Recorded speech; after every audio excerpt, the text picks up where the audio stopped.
नमस्कार आप सभी को। आप देख रहे हैं ताराचंद क्लासेस। लास्ट वीडियो में हमने पढ़ा था संविधान निर्माण की प्रक्रिया, जिसके अंदर इंडिया और पाकिस्तान के मेंबर साथ थे। ठीक है, जो उसमें प्रक्रिया संविधान निर्माण की शुरू हुई थी। 389 टोटल मेंबर्स थे। जब बंटवारा हो गया तो 299 रह गए। ये सारे के सारे भारतीय थे जो सभा में शामिल थे। ठीक है, जिनके बारे में हम पढ़ने वाले हैं। यानी कि ये वो सभा है जब बंटवारा हो गया, पाकिस्तान के जितने भी मेंबर्स थे वो सारे के सारे अलग हो गए। अब सभा के अंदर जितने भी थे वो सारे के सारे इंडियंस थे, भारतीय थे। ठीक है, चलिए शुरू करते हैं।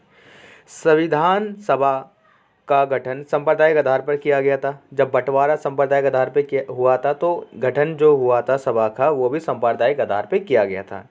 संविधान सभा में कांग्रेस का प्रमुखता थी, यानी जो संविधान सभा में जो प्रमुख थे वो कांग्रेस थी। विरोधी दल के सदस्यों की संख्या नाम मात्र की थी। इनके अगेंस्ट में कोई और पर्सन या और कोई पार्टी थे ही नहीं, यानी कि सभा के अंदर ऑलमोस्ट सारे के सारे कांग्रेसी थे। ठीक है, सारे के सारे कांग्रेस थे।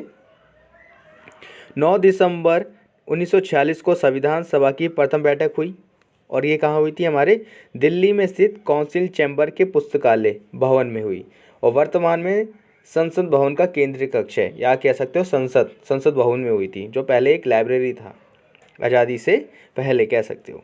डॉक्टर सच्चिदानंद सिन्हा को अस्थायी अध्यक्ष चुने गए थे। डॉक्टर सच्चिदानंद सिन्हा को अस्थायी अध्यक्ष चुने गए, लेकिन डॉक्टर राजेंद्र प्रसाद जी को 11 दिसंबर 1946 को संविधान सभा का स्थायी अध्यक्ष चुन लिया गया था और यही हमारे आगे चल के पहले राष्ट्रपति भी बने थे। और ये डेट आ जाती है हमेशा कि स्थायी अध्यक्ष कौन थे संविधान सभा के, तो आपको बताना होगा राजेंद्र प्रसाद सर। ठीक है, प्रारूप समिति के अध्यक्ष थे भीमराव अंबेडकर जी, यानी जो संविधान का स्ट्रक्चर जो तैयार कर रहे थे, जो टीम तैयार कर रही थी, उनके जो अध्यक्ष थे, ठीक है, वो थे भीमराव अंबेडकर जी। 13 दिसंबर 1946 को पंडित जवाहरलाल नेहरू जी ने संविधान सभा का उद्देश्य प्रस्ताव पेश किया, जिसे हम प्रस्तावना भी बोलते हैं। उसका लिंक मैं डिस्क्रिप्शन में दे दूंगा, आप प्लीज़ उस वीडियो को ज़रूर देखना अगर किसी ने देखा नहीं है तो। ठीक है, उद्देश्य प्रस्ताव पेश किया यानी कि प्रस्तावना। संविधान सभा ने 22 जनवरी 1947 को इस प्रस्ताव को स्वीकार कर लिया था। ये जितनी भी हम अभी डेट्स पढ़ रहे हैं ये एग्ज़ाम में आती हैं 1 मार्क्स में, या ये क्वेश्चन पूरा 6 मार्क्स या 4 मार्क्स में आता है, और डेट्स तो ऑप्शन में आती हैं, तो प्लीज़ इन सब बातों को नोट ज़रूर करना। ठीक है, ये तो आपको समझ आ गया होगा। 13 दिसंबर को पंडित जवाहरलाल नेहरू जी ने संविधान का उद्देश्य प्रस्ताव पेश किया।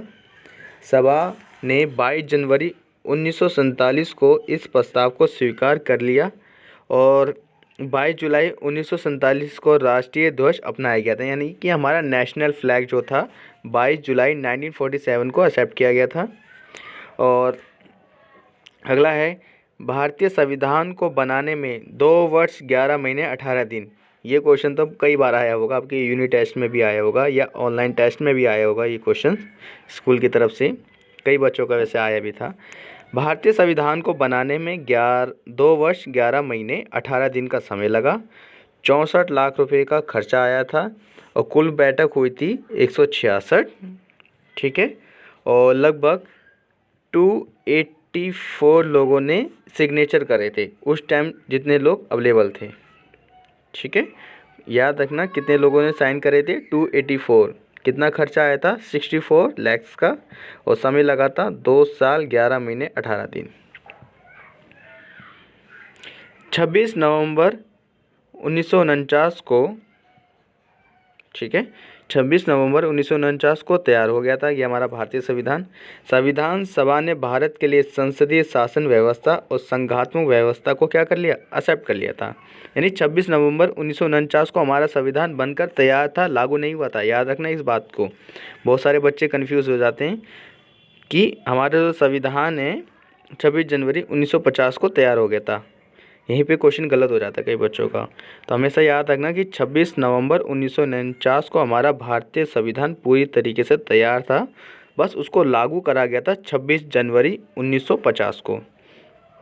ठीक है, अब कि क्यों लागू करा गया इसके पीछे एक हिस्ट्री जानते हैं। ठीक है, जैसे कि यहाँ पे आपको स्क्रीन पे दिख रही होगी ये वाली। 31 दिसंबर 1929 पूर्ण स्वराज या लाहौर अधिवेशन उस टाइम की पंजाब की राजधानी थी लाहौर।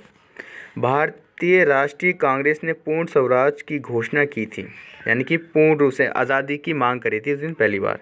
भारतीय राष्ट्रीय कांग्रेस ने पूर्ण स्वराज की घोषणा की थी और लोगों ने ब्रिटिश साम्राज्य से पूरी तरह से स्वतंत्र होकर अपना राज बनाने